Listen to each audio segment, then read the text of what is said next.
എല്ലാവർക്കും നമസ്കാരം. ഞാനിന്ന് ഈ വീഡിയോ എടുക്കുന്നത് ചില്ലി പ്രോസസ്സിംഗ് പ്ലാന്റിനെ പറ്റി ഒന്ന് പറയാൻ വേണ്ടിയാണ്. പ്രധാനമായിട്ട് ഇതിൽ പ്രോസസ്സിംഗ് എങ്ങനെയാണെന്ന് പറയുന്നുണ്ട്, അതിൻ്റെ FSSAI standards, food safety regulations and standards പറയുന്നുണ്ട്, പിന്നെ അതിൻ്റെ പാക്കേജിങ്ങിനെ പറ്റി പറയുന്നുണ്ട്. നമ്മൾ ബാംഗ്ലൂർ തുംകൂർ എന്ന് പറഞ്ഞൊരു സ്ഥലത്ത് ഒരു ചില്ലി പ്രോസസ്സിംഗ് പ്ലാന്റ് ചെയ്തായിരുന്നു. അപ്പോൾ അവിടെ കണ്ട കുറച്ച് കാര്യങ്ങളും അതിൻ്റെ ഇൻഫോർമേഷൻസ് ഒന്ന് പാസ് ചെയ്യാൻ വേണ്ടിയാണ് നമ്മൾ ഈ വീഡിയോ എടുക്കുന്നത്. ഓക്കെ, അപ്പോൾ നമ്മൾ സ്റ്റാർട്ട് ചെയ്യാണ്. നമ്മൾ മുളകും മല്ലിയൊക്കെ കിട്ടിക്കഴിഞ്ഞാൽ ഫസ്റ്റ് ചെയ്യുന്നത് വാഷിംഗ് ആണ്. ബേസിക്കലി നമ്മൾ ഈ മുളക് ആയിക്കോട്ടെ മല്ലി ആയിക്കോട്ടെ വാഷ് ചെയ്ത് കഴിയുമ്പോൾ എന്താ ഉണ്ടാവണമെന്ന് വെച്ചാൽ, സപ്പോസ് ഇതൊരു മുളകാന്ന് വിചാരിക്കുക, അസ്യൂം ചെയ്താൽ മതി. അപ്പോൾ നമ്മൾ വാഷ് ചെയ്യുമ്പോൾ ഇതിൻ്റെ ഉള്ളിലേക്ക് വെള്ളം പെട്ടെന്ന് കയറും. ഈ വെള്ളം കയറി കഴിഞ്ഞ് ഇത് എളുപ്പത്തിൽ കൊണ്ട് പോവില്ല. ഇതൊരു വൺ വേ വാൽവ് പോലെയാണ്. കയറി കഴിഞ്ഞാൽ കുറേ ടൈം എടുക്കും അതിൻ്റെ ഉള്ളിൽ നിന്ന് പുറത്തേക്ക് വരാനായിട്ട്. അപ്പോൾ നമുക്ക് ഈ വാഷിങ്ങിന് ശേഷം നമ്മൾ നല്ല ചെളി പോയി എന്നൊക്കെ വിചാരിച്ച് നമ്മുടെ അടുത്ത ആക്ടിവിറ്റി എന്ന് പറഞ്ഞാൽ ഡ്രൈ ചെയ്യുക എന്നുള്ളതാണ്, ഉണക്കുക എന്നുള്ളതാണ്. ഉണക്കുമ്പോൾ എന്താ, നമുക്ക് പെട്ടെന്ന് ഉണങ്ങാൻ വേണ്ടി നമ്മൾ ടെമ്പറേച്ചർ കൂട്ടി വയ്ക്കും. അതായത് ഒരു 80 ഡിഗ്രി മുതൽ ഒരു 100 ഡിഗ്രി വരെ വയ്ക്കും. ഈ ടെമ്പറേച്ചറിൽ നമ്മൾ ഉണക്കാൻ വെച്ച് കഴിഞ്ഞാൽ ഇതിൻ്റെ ഔട്ടർ ഷെല്ല്, ഇപ്പോൾ കളർ മാറ്റി ഞാൻ കാണിക്കാം, അതായത് ഇതിൻ്റെ ഈ പുറമേ നിന്നുള്ള ഈ ഭാഗം മാത്രം ഉണങ്ങുള്ളൂ. ഇതാണ് മിക്ക സ്ഥലത്തും ഉണ്ടാവണേ. പുറമെ നല്ല പോലെ ഉണങ്ങും. നമ്മൾ വാഷ് ചെയ്ത നേരം ഇതിൻ്റെ അകത്ത് കയറിയിട്ടുള്ള കുറച്ച് വെള്ളമുണ്ട്. ഇതിൻ്റെ അകത്തൊക്കെ ഇപ്പോൾ വാട്ടറാണ് സത്യം പറഞ്ഞാൽ. നമ്മൾ വാഷ് ചെയ്തപ്പോൾ കയറിയിട്ടുള്ള വെള്ളം ഇത് പുറത്തേക്ക് പോവില്ല. ഇത് ഉണക്കാൻ നേരം 2 പ്രതിഭാസം ഉണ്ടാവും. ആദ്യത്തെ ഡ്രൈ ചെയ്യുമ്പോൾ നമുക്ക് ഉണ്ടാകുന്നത് ഒന്നില്ലെങ്കിൽ ഈ ഷെല്ല് മാത്രമായിട്ട് നമുക്ക് ഉണങ്ങി കിട്ടും, ഡ്രൈ ആയിട്ട് കിട്ടും. രണ്ടാമത് എന്താണെന്ന് വെച്ച് കഴിഞ്ഞാൽ ഇത് പുഴുങ്ങി പോവും, അതായത് ബോയിലായി പോവും, വെന്ത് പോവാന്നൊക്കെ പറയില്ലേ, ആ അവസ്ഥയിലാവും. അപ്പോൾ മിക്കതും നമ്മൾ ഈ ഡ്രൈ കണ്ടീഷനിൽ, അതായത് ഈ ഒരു സ്റ്റേജിൽ നമ്മളിത് പുറത്തേക്ക് എടുക്കും. അതായത് ഈ പുറത്തെ ഷെല്ല് ഉണങ്ങിയുണ്ടാവും, അകത്ത് വെള്ളം ഉണ്ടാവും. ഈ സ്റ്റേജിലാണ് നമ്മളിത് ഇനി പൗഡർ ചെയ്യാൻ കൊണ്ടുപോവുക. ഇവിടുന്ന് നേരെ നമ്മൾ പൗഡർ ചെയ്യാൻ കൊണ്ടുപോകും. ഇപ്പം ബേസിക്കലി ഈ പൗഡർ ചെയ്ത് കഴിഞ്ഞിട്ട് പിന്നെ ഒബ്വിയസ്ലി നമ്മൾ പാക്കിംഗ് ആണ് അടുത്ത സ്റ്റേജ്. ഈ സംഭവം നമ്മൾ പാക്ക് ചെയ്ത് കഴിയുമ്പോൾ എന്താ ഉണ്ടാവണമെന്ന് വെച്ചാൽ ഒരു 2 ആഴ്ചയൊക്കെ പാക്കറ്റിൽ ഇരിക്കുള്ളൂ. അപ്പോഴേക്കും ഈ വെള്ളത്തിൻ്റെ അംശമുള്ള കാരണം ഇത് ഫംഗസ് വന്ന് പൂത്തു. അതായത് അഫ്ലാടോക്സിൻ എന്ന് പറഞ്ഞൊരു ബാക്ടീരിയ ഫംഗസ് ഫോം ചെയ്യും. അത് കഴിഞ്ഞ് ഇത് യൂസ് ചെയ്യാൻ പറ്റാത്ത ഒരു അവസ്ഥയിലേക്ക് പോവാണ്. പൊതുവെ ഇതാണ് നമ്മുടെ ഒരു ഇൻഡസ്ട്രിയിൽ തുടക്കക്കാർക്ക് പെട്ടെന്ന് ഉണ്ടാവുന്ന കുറച്ച് കാര്യങ്ങൾ. മല്ലിയുടെ കേസിലും സെയിം സിനാരിയോ തന്നെയാണ്. ഇപ്പം നമ്മൾ മല്ലി ചെയ്യുകയാണെങ്കിലും, ഇപ്പോൾ ഇതൊരു മല്ലി ആയിക്കോട്ടെ, മല്ലിയിൽ ഇതുപോലെ തന്നെ ഒരുപാട് അഴുക്കുള്ള കാരണം നമ്മൾ ഒരുപാട് വാഷ് ചെയ്യും. ഈ വാഷ് ചെയ്യാൻ നേരം ഇതിൻ്റെ അകത്തൊക്കെ ഈ വെള്ളം വന്നിരിക്കും, ഈ വെള്ളം മൊത്തം വന്നിരിക്കും. ഇത് പിന്നെ ഉണക്കാൻ നേരം നേരത്തെ പറഞ്ഞ പോലെ പുറത്തെ ഷെല്ല് മാത്രം ഉണങ്ങും, അകത്ത് ഈ വെള്ളം ഇരിക്കും. ഇത് പിന്നെ നമ്മൾ ഡ്രയറിൽ കയറ്റി പഴയ പോലെ പൾവറൈസറിൽ പൊടിച്ച് ഇതുപോലെ പാക്കറ്റാക്കി കഴിഞ്ഞാൽ ഇത് തന്നെയാണ് ഉണ്ടാവുക. അപ്പോൾ ഞാൻ മുളകിനെ പറ്റി ചെറിയൊരു ഇൻട്രൊഡക്ഷൻ തരാൻ പോവാണ്, തുടക്കക്കാർക്ക് അറിയാൻ വേണ്ടിയാണ് പ്രധാനമായിട്ട്. അപ്പോൾ ഇത് അതിൻ്റെ സ്ലൈഡാണ്, ഞാൻ ഉണ്ടാക്കിയിട്ടുള്ളതാണ്. ഈ വീഡിയോ കഴിയുമ്പോൾ അല്ലെങ്കിൽ ഇതിനെ പറ്റിയാണ് ഞാൻ ഇനി പറയാൻ പോണത്. ഞാനപ്പോൾ ഇത് നിങ്ങൾക്ക് PDF ആയിട്ട് കിട്ടുമ്പോൾ നോക്കുമ്പോൾ കുറച്ചുകൂടിയും ക്ലാരിറ്റി വയ്ക്കും. ഇതൊക്കെ ഒന്ന് നോക്കി വെച്ചോളൂ. ഇൻട്രൊഡക്ഷനിലുണ്ട് അതല്ല. ഫസ്റ്റ് തിങ്, നമ്മുടെ ഈ മുളകിനെ പറ്റി അറിയേണ്ടത്, നമ്മുടെ ഇവിടെ ഏറ്റവും കൂടുതൽ ഉണ്ടാക്കുന്ന സ്റ്റേറ്റ് ഏതാണെന്നുള്ളതാണ്. അത് ആന്ധ്രയാണ്. ആന്ധ്രാപ്രദേശിലാണ് നമ്മുടെ ഏറ്റവും കൂടുതൽ മുളക് ഉണ്ടാക്കുന്ന ഒരു സ്റ്റേറ്റ് വരുന്നത് ഇന്ത്യയിൽ. ഓക്കെ, പിന്നെ ഒരു ബേസിക് ഇൻഫോർമേഷൻ, ഭയങ്കര എരിവുള്ള മുളക് കിട്ടുന്ന സ്ഥലം അത് ആസാമിൽ നിന്നാണ്. ആസാമിലൊക്കെയാണ് ഇപ്പോൾ ഈ നാഗ ജൊലോക്കിയ എന്നൊക്കെ പറഞ്ഞ് നല്ല എരിവുള്ള മുളകൊക്കെ ഉണ്ടാക്കുന്നത് ആസാമിലാണ്. ഇപ്പോൾ ജസ്റ്റ് ഒരു ബേസിക് ഇൻഫോർമേഷനാണ്. അത് ഈ ആന്ധ്രയിലൊക്കെ നിങ്ങൾക്ക് വല്ല പരിചയക്കാരൊക്കെ ഉണ്ടെങ്കിൽ, നമുക്ക് അവിടുന്ന് സോഴ്സ് ചെയ്യാൻ പറ്റുന്നുണ്ടെങ്കിൽ നല്ല വില കുറവിൽ ഒരുവിധം ക്വാളിറ്റിയുള്ള മുളകൊക്കെ കിട്ടും. കാരണം ഹെവിയസ്റ്റ് പ്രൊഡക്ഷൻ നടക്കുന്ന ഒരു ഏരിയ ആണ്. ഓക്കെ, ഇനി മുളകിനെ പറ്റിയേ പറയാനുള്ളത്. അതായത് നമ്മുടെ ചില്ലി ഇല്ലേ, ഇപ്പം ഞാൻ നേരത്തെ പറഞ്ഞു ക്വാളിറ്റിയുള്ള മുളകെന്ന്. എങ്ങനെയാണ് മുളകിൻ്റെ ഒരു ക്വാളിറ്റി, അല്ലെങ്കിൽ എന്തൊക്കെയാണ് ഒരു മുളകിന് വേണ്ടേ എന്നുള്ളത് പറയാൻ പോവാണ്. നമ്മുടെ ഈ മുളകിന് കളർ കൊടുക്കുന്ന ആളുടെ പേരാണ് പാപ്രിക്ക. പാപ്രിക്ക ആണ് നമുക്ക് എല്ലാവർക്കും ഒരു പരിധി വരെ ആവശ്യം. നല്ല കറി ഉണ്ടാക്കുമ്പോൾ നല്ല കളർ വേണമെങ്കിൽ നല്ല പാപ്രിക്കയുള്ള മുളക് വേണം. അതേപോലെ പിന്നെ എരിവാണ് വേണ്ടെങ്കിൽ, അതായത് പഞ്ചൻസി, നല്ല എരിവാണ് വേണ്ടെങ്കിൽ അത് കൊടുക്കുന്ന ആളാണ് കാപ്സൈസിൻ. ഇവനാണ് എരിവ് കൊടുക്കണേ, അതായത് പഞ്ചൻസി എന്നൊക്കെ പറയും നമ്മൾ. അപ്പം ഈ 2 ആൾക്കാരുണ്ടെങ്കിൽ നമ്മുടെ അത് നല്ല മുളകാണ്, അല്ലെങ്കിൽ ആ മുളക് വെച്ച് ചെയ്ത് കഴിഞ്ഞാൽ കറിയും എന്താണോ ചെയ്യണേ അതിനൊരു പ്രത്യേക ടേസ്റ്റും കളറും ഉണ്ടാവും. ഓക്കെ, ഇനി പിന്നെ ഇതിനെപ്പറ്റി പറയാനുള്ളത് ഇവരുടെ വൈറ്റമിൻസ് എന്തൊക്കെയാണ് നമുക്ക് മുളകിൽ നിന്ന് കിട്ടുക. ബേസിക്സ് ആയിട്ട് വിറ്റാമിൻ എയും സിയും ഒക്കെയാണ് ഇതിൻ്റെ അകത്തുള്ളത്. അത് എന്തിനാ അത് എഴുതണമെന്ന് ചോദിച്ചു കഴിഞ്ഞാൽ നമ്മുടെ ഈ ന്യൂട്രീഷൻ വാല്യൂസ് ചോദിക്കും. FSSAI സ്റ്റാൻഡേർഡ്സിൽ നമ്മുടെ ഈ പാക്കറ്റിൻ്റെ ബാക്കിൽ എന്തൊക്കെയാണ് ന്യൂട്രീഷൻ വാല്യൂസ് ഉള്ളതെന്നൊക്കെ ചോദിക്കും. അപ്പോൾ വിറ്റാമിനും എയും സി ആണ് ഇതിൻ്റെ അകത്തുള്ളത്. ഇനി പറയാൻ പോണ സ്ലൈഡുകൾ ഇതൊക്കെയാണ്. ഇനി ഇതിനെപ്പറ്റി ഞാൻ എക്സ്പ്ലെയിൻ ചെയ്യേണ്ടാവുക. അപ്പോൾ അതിൽ കൾട്ടിവേഷൻ സെനാറിയോ വരുന്നുണ്ട്, ഫൈറ്റോ കെമിക്കൽ കോമ്പോസിഷൻസ് വരുന്നുണ്ട്, പിന്നെ ഇതിൻ്റെ മൊത്തം റെഡ് ചില്ലിയുടെ പ്രോസസ്സിംഗ് ആണത്. അതിൽ harvesting, drying, shorting and grading, dry cleaning. അതായത് ഇതാണ് ഞാൻ പറഞ്ഞത്, അവരിങ്ങനെ വെള്ളം ഒഴിച്ചുള്ള ക്ലീനിങ് അല്ല. വലിയ ലാർജ് സ്കെയിൽ ആകുമ്പോൾ അത് പ്രാക്ടിക്കൽ അല്ല, വെള്ളം ഒഴിച്ചെല്ലാം ക്ലീൻ ചെയ്യുക എന്നുള്ളത്. പിന്നെ ക്രഷിംഗ് എന്ന് പറഞ്ഞാൽ പൊടിപ്പിക്കുക, പിന്നെ നമ്മുടെ അരിക്കലാണ് ഈ സീവിങ്, ലാസ്റ്റ് പാക്കിംഗ് ആണ്. ഓക്കെ, ഹാർവെസ്റ്റിംഗ് അതാണ് ആദ്യത്തെ. ഇതിൻ്റെ ഹാർവെസ്റ്റിങ്ങിനെ പറ്റി പറയുകയാണെങ്കിൽ ബേസിക്കലി ഇത് അവർ ഫുള്ള് പഴുക്കാൻ നിൽക്കില്ല. മുളക് മൊത്തം പഴുക്കേണ്ട ആവശ്യമില്ല. ഒരു പകുതിയൊക്കെ ആകുമ്പോഴേക്കും അവരത് പ്ലക്ക് ചെയ്ത് തുടങ്ങും. അതായത് ഇത് മുളകാന്ന് വിചാരിച്ചോ, ഈ സ്റ്റെമ്പോട് കൂടി തന്നെ അവർ പ്ലക്ക് ചെയ്യും, പൊട്ടിക്കും. അതിന് ശേഷം ഇതൊരു 2-3 ദിവസത്തേക്ക് ഇതൊരു സ്ഥലത്ത് എടുത്തു വയ്ക്കുക. അവർ എടുത്തു വയ്ക്കാൻ നേരം ഇതിൻ്റെ മോയ്സ്ചർ ലെവൽ വന്നിട്ട് 8% ആവും. ഈ മോയ്സ്ചർ ലെവൽ നമുക്ക് ഇത്രയ്ക്കാണ് ആവശ്യം, 8% ഇത് നമുക്ക് ആക്കണ്ടേ.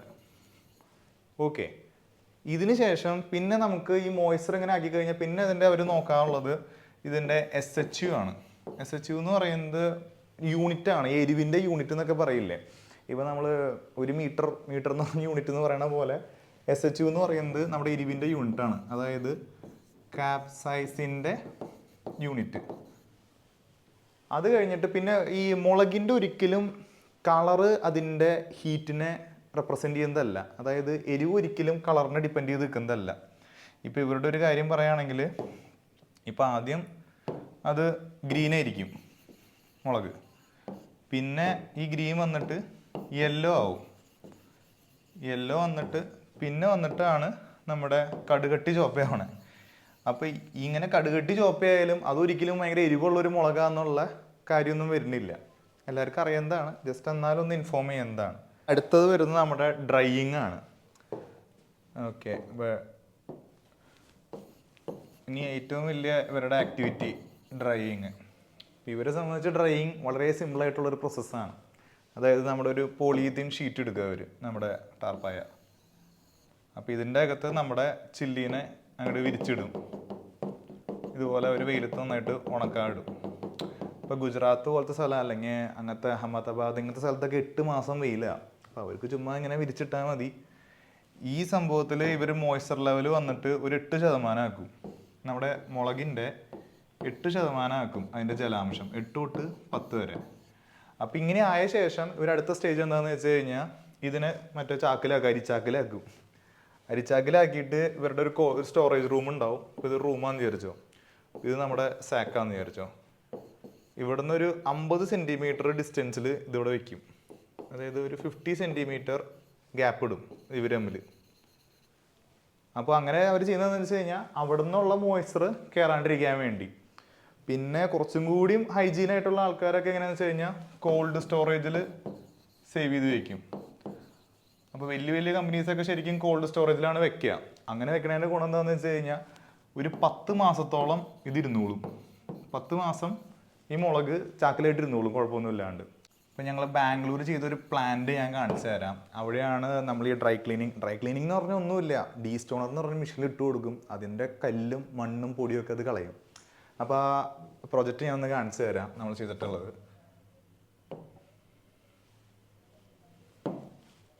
ബേസിക്കലി ഇതാണ് തുംകൂറിൽ നമ്മൾ ചെയ്ത ആ സ്പൈസസ് പ്ലാന്റ്. ഓക്കെ, ഇപ്പോൾ ഇതിൽ കാണുന്നത് ഈ പറഞ്ഞ പോലെ ഇത് ആ സാക്കിൽ നിന്ന്, ആ സേവ് ചെയ്ത് വെച്ച സാക്കിൽ നിന്ന് ഡയറക്റ്റ് ഡംപ് ചെയ്യാണ്. മീൻസ് ഡ്രൈ ക്ലീനിങ് കഴിഞ്ഞിട്ട് വന്ന് ഡംപ് ചെയ്യുന്നതാണ് ഇപ്പോൾ അത്. ഇവിടുന്ന് കയറിപ്പോയി ഫസ്റ്റ് ചില്ലി ക്ലീനറിലേക്ക് പോവാണത്. നേരെ ചില്ലി ക്ലീൻ ചെയ്യും ഒന്നും കൂടിയും. അവിടുന്ന് നേരെ ഫസ്റ്റ് കട്ടിങ് കഴിഞ്ഞിട്ടുള്ള പൊടിയാണിത്. ആദ്യം ഇതൊന്ന് പൊടിക്കും, ഒടിച്ചിടും. ഡയറക്റ്റ് ഇത് ഫൈൻ ആവില്ല. അതിനുശേഷം സെക്കൻഡ് കട്ടിങ്ങിൽ കുറച്ചും കൂടിയും തരിയാവും, ഫൈനാവും. പിന്നെ ബ്ലെൻഡറിൽ ബാക്കി അവരുടെ ചേരുവകളൊക്കെ ചേർത്ത് ബ്ലെൻഡ് ചെയ്യും. അപ്പോൾ ഇതാണ് നമ്മൾ കാത്തിരുന്ന സംഭവം. ഇവരുടെ മല്ലി ഇപ്പോൾ ക്ലീൻ ചെയ്യുന്നതാണിത്, ഡീസ്റ്റോണറിൽ ഇട്ടിട്ട്.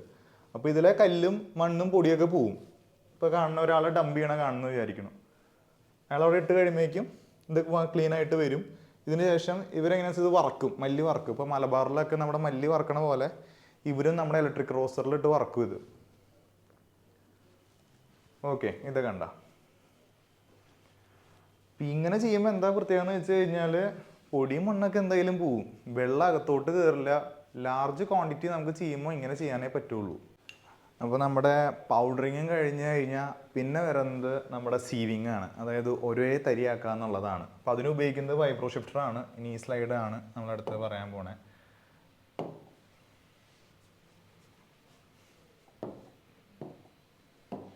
ഓക്കെ, ഇതിലൊന്നുമില്ല. സീവ് ചെയ്ത് കഴിയുമ്പോൾ നമുക്ക് വേണ്ടത് ടാൽക്കം ഫൈനസ് ആണ്. ടാൽക്കം ഫൈനസ് എന്നൊക്കെ പറഞ്ഞാൽ ഈ ജോൺസൺസ് ബേബി പൗഡറൊക്കെ ഇല്ലേ, അത്രയും സോഫ്റ്റ് ആയിട്ടുള്ള പൗഡർ, ഭയങ്കര ഫൈനായിട്ട് ഇരിക്കുന്നത്, അതേ ഫൈനസിൽ നമുക്ക് വേണമെന്നാണ് ശരിക്കും. അത് കിട്ടിക്കഴിഞ്ഞാൽ നമുക്ക് കറികളിലൊക്കെ ഇടുമ്പോഴായാലും പെട്ടെന്ന് ഡൈല്യൂട്ട് ആവും. ഓക്കെ, അപ്പോൾ അത് നമുക്ക് അച്ചീവ് ചെയ്യാൻ ഈ പറഞ്ഞ വൈബ്രോ ഷിഫ്റ്റർ എന്ന് പറഞ്ഞ മെഷീൻ സഹായിക്കും. അല്ലെങ്കിൽ നല്ലപോലെ നമ്മൾ പൊടിപ്പിക്കുക തന്നെയുള്ളതാണ്. 2-3 പ്രാവശ്യം പൊടിപ്പിക്കുക, 2 to 3 റൗണ്ട്സ് നമ്മൾ പൊടിപ്പിച്ച് കഴിഞ്ഞാൽ ഏകദേശം ഈ ഫൈനസിൽ വരും. പക്ഷെ ആ ടൈമിൽ നമ്മുടെ ഇപ്പോഴത്തെ ചെറുകിട മെഷീൻസ്, മീൻസ് ഈ പൾവറൈസർ പോലത്തെ മെഷീൻസിലൊക്കെ എന്താണെന്ന് വെച്ചാൽ ചൂട് കൂടും ഭയങ്കരമായിട്ട്. ചൂട് കൂടുമ്പോൾ ഇതിൻ്റെ എസെൻഷ്യൽ ഓയിൽ നഷ്ടപ്പെടും. ഈ മുളകിലും മല്ലിക്കൊക്കെ എണ്ണയുണ്ട്, അങ്ങനെ എസെൻഷ്യൽ ഓയിൽ ഉണ്ട് ഇതിന്. അപ്പോൾ അവരൊക്കെ ആണെങ്കിൽ ഒരു 50 ഡിഗ്രി ചൂടാകുമ്പോഴേക്കൊക്കെ ഫുള്ളി ഇവാപ്പറേറ്റ് ആയി പോകും. അതാണ് നമ്മൾ ഈ മിക്സിയിലൊക്കെ ഇട്ട് മസാലകളൊക്കെ പൊടിക്കണ സമയത്ത് സ്മെല്ല് പെട്ടെന്ന് വരും. അല്ലെങ്കിൽ നമ്മൾ റോസ്റ്റ് ചെയ്യാൻ നേരം ഈ മസാല നമ്മൾ ഇളക്കി മുളകും മല്ലിയും ഒക്കെ ഇട്ട് ചെയ്യുന്ന സമയത്ത് സ്മെല്ല് പെട്ടെന്ന് നമുക്ക് ചുമച്ചു പോകും നമ്മൾ. അത് ഈ എസെൻഷ്യൽ ഓയിൽ പെട്ടെന്ന് നഷ്ടപ്പെട്ട് പോകുമ്പോൾ ഉണ്ടാവുന്നതാണ്. ഓക്കെ,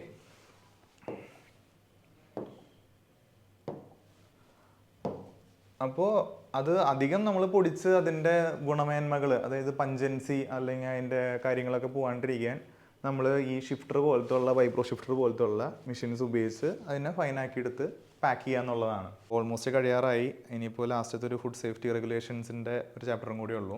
അപ്പോൾ പാക്കേജിങ്ങിനെ പറ്റി കാര്യമായിട്ടൊന്നും പറയാനില്ല, ഞങ്ങൾക്ക് അറിയുന്ന കാര്യങ്ങളൊക്കെയാണ്. പില്ലോ പൗച്ചസ് വരുന്നുണ്ട്, അതേപോലെ തന്നെ നമ്മുടെ സ്റ്റാൻഡപ്പ് പൗച്ചസ് വരുന്നുണ്ട്. അപ്പോൾ ബേസിക്കലി പാക്കേജിങ് നമ്മൾ സൂക്ഷിക്കേണ്ട കാര്യം എന്താണെന്ന് വെച്ച് കഴിഞ്ഞാൽ ഇതിൻ്റെ കവർ ഇമ്പോർട്ടൻ്റാണ്.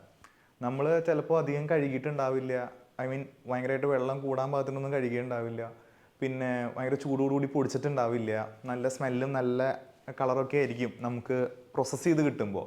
ഇതൊരു മോശം കവറിലാണ് നമ്മൾ കൊണ്ടുവിടണമെങ്കിൽ ഞാൻ നേരത്തെ പറഞ്ഞ പോലെ ഇത് ഒക്കെ ഇവാപ്പറേറ്റ് ആയി പോവും, അല്ലെങ്കിൽ കളർ മങ്ങിപ്പോവും, ടേസ്റ്റ് പോവും. അപ്പോൾ അതൊക്കെ ഞാനത് പറഞ്ഞുതരാം. അപ്പോൾ അതൊക്കെ നമ്മൾ അതിൻ്റെ കോമ്പോസിഷൻ ഉണ്ട്, ലാമിനേറ്റ് കോമ്പോസിഷൻസ് എന്ന് പറയും, അത് ശ്രദ്ധിക്കേണ്ടതായിട്ടുണ്ട്. അപ്പോൾ നമുക്ക് ഈ പറഞ്ഞ പോലെ സ്റ്റാൻഡപ്പ് പൗച്ച് വരുന്നുണ്ട്, പിന്നെ പില്ലോ പൗച്ച് വരുന്നുണ്ട്, പില്ലോ പൗച്ച്, പിന്നെ ഇവരുടെ ലാമിനേറ്റ് കോമ്പോസിഷൻസ് ആണ് വരുന്നത്. ലാമിനേറ്റ് കോമ്പോസിഷൻസ് അതെന്താണെന്ന് വെച്ച് കഴിഞ്ഞാൽ നമുക്ക് ഇപ്പോൾ പോളിസ്റ്റർ, മെറ്റലൈസ്ഡ് പോളിസ്റ്റർ, ഈ മെറ്റലൈസ്ഡ് പോളിസ്റ്റർ, പിന്നെ നമുക്ക് ഈ ലോ ഡെൻസിറ്റി പോളിയെത്തിലീൻ എന്ന് പറഞ്ഞ ഇതിൻ്റെ ഒരു മിക്സ് വരുന്നുണ്ട്. അപ്പോൾ ഇവരൊക്കെ ബേസിക്കലി പ്ലാസ്റ്റിക്കിൻ്റെ തിൻ ഫിലിംസ് ആണ്. ഇവരുടെ ഒക്കെ ഒരു ഇവനൊക്കെ കൂടി ചേരുമ്പോൾ നമുക്ക് വരുന്നതാണ് നമ്മുടെ കവറിൻ്റെ ഒരു ലെയർ എന്നൊക്കെ പറയുന്നത്. അപ്പോൾ ഇതിൻ്റെ തന്നെ വേറെ വിവേചനം ഉണ്ട്. ഇപ്പോൾ ഇതൊന്ന് ക്ലിയർ ചെയ്യട്ടെ. ഇപ്പോൾ നമുക്ക് ഞാൻ നേരത്തെ പറഞ്ഞ പോലെ ഈ ലോ ഡെൻസിറ്റി പോളിയെത്തിലീൻ പ്ലസ് നമ്മുടെ ബൈ ആക്സിയൽ ഓറിയൻറ്റഡ് പോളിപ്രൊപ്പലിൻ എന്ന് പറഞ്ഞിട്ടൊക്കെ വരുന്നുണ്ട്. അപ്പോൾ ഇവരും ഒരു പ്ലാസ്റ്റിക് തിൻ ഫിലിമിൻ്റെ കോമ്പോസിഷൻസ് ആണ്. അപ്പോൾ ഇതുള്ളതിൽ നല്ലത് നോക്കി എടുക്കുക എന്നുള്ളതാണ്. നമ്മൾ എവിടെയാണോ പാക്കിംഗ് സ്ഥലത്ത് പോകണേ അവരോട് നമ്മുടെ ഇന്ന പോലത്തെ മുളകിൻ്റെ അരോമ പോകരുത്, അതായത് അതിൻ്റെ നല്ല സ്മെല്ല് പോകരുത്, അതിൻ്റെ എരിവൊന്നും വെറുതെ ട്രാൻസ്ഫർ ആയി പോകരുത്. ചിലപ്പോൾ നമ്മൾ ഹൈ ക്വാളിറ്റി മുളക് എടുത്തിട്ടൊക്കെ ആയിരിക്കും ചെയ്യേണ്ടാവുക. അപ്പോൾ അതിൻ്റെ എടുക്കണ കവർ ഏതാണോ അത് ക്വാളിറ്റി ഉള്ളത് നോക്കി എടുക്കുക എന്നുള്ളതാണ്. ഇപ്പം നമ്മുടെ ഈ ബ്ലോക്ക് പ്രിൻ്റ് വെച്ചിട്ടൊക്കെ നമ്മൾ ഇപ്പോൾ പൊടിയൊക്കെ ചെയ്യില്ലേ, അത് വെയിലത്ത് വയ്ക്കുമ്പോൾ ഈ ബ്ലോക്കിൻ്റെ കളർ ചിലപ്പോൾ ഈ പൊടിയിലേക്ക് ട്രാൻസ്ഫർ ആവാം, വെയിലത്തൊക്കെ കടയിൽ ഡിസ്പ്ലേയുടെ ഫ്രണ്ടിലൊക്കെ വയ്ക്കുമ്പോൾ. പാക്കേജിങ്ങിൻ്റെ കാര്യത്തിൽ ഇതൊക്കെയാണ് നമ്മൾ ശ്രദ്ധിക്കേണ്ട കാര്യം. ഓക്കെ, ഇനിയിപ്പോൾ നമുക്ക് ലാസ്റ്റ് വരുന്നത് FSSAI ഫുഡ് സ്റ്റാൻഡേർഡ് റെഗുലേഷൻസ് കൂടിയാണ്. ഓക്കെ, അപ്പോൾ ഇതിൽ ഈ സ്ലൈഡ് പ്രധാനമായിട്ട് കാണിക്കുന്നത് നമ്മുടെ എത്രയാണ് ഇതിൻ്റെയൊക്കെ ഒരു മോയ്സ്ചർ ലെവൽ വേണ്ടത് FSSAI റൂൾ പ്രകാരം. അപ്പോൾ നമ്മുടെ ജലാംശം ഒരു 11% താഴെ നിൽക്കണം. പിന്നെ ആഷസ് ഓൺ ഡ്രൈ ബേസിസ് എന്ന് പറയുന്നത് ഒന്നിലും പെടാത്ത ഈ സ്പെൻഡ് എന്നൊക്കെ പറയില്ലേ, ഈ മുളകിൻ്റെ വേസ്റ്റ് എന്നൊക്കെ, അതൊരു 8% കൂടുതലൊന്നും വരാൻ പാടില്ല. അത് ഓർഗാനിക് അല്ല. പിന്നെ അതിൻ്റെ കുറച്ച് ടെസ്റ്റൊക്കെയാണ്. അതായത് ഈ സംഭവം HCl ഇട്ട് നമ്മൾ ഡൈല്യൂട്ട് ആവുണ്ടോ നോക്കും. അതൊരിക്കലും 0.3 1.3 മേലെ പോകരുത്. പിന്നെ ക്രൂഡ് ഫൈബർ അത് 30% മേലെ പോകാൻ പാടില്ല. അപ്പോൾ ഇതൊക്കെ FSSAIയുടെ ബേസിക് കൺസ്ട്രെയിൻ്റ് അണ്ടറിൽ വരുന്നതാണ്. ലേബിളിംഗ്, FSSAI പ്രകാരം ലേബിളിംഗ് ഞാൻ നേരത്തെ പറഞ്ഞ പോലെ ന്യൂട്രീഷണൽ ഫാറ്റ്സ്, നേരത്തെ വിറ്റാമിൻ എയും സിയും ഒക്കെ ഞാൻ പറഞ്ഞിരുന്നു.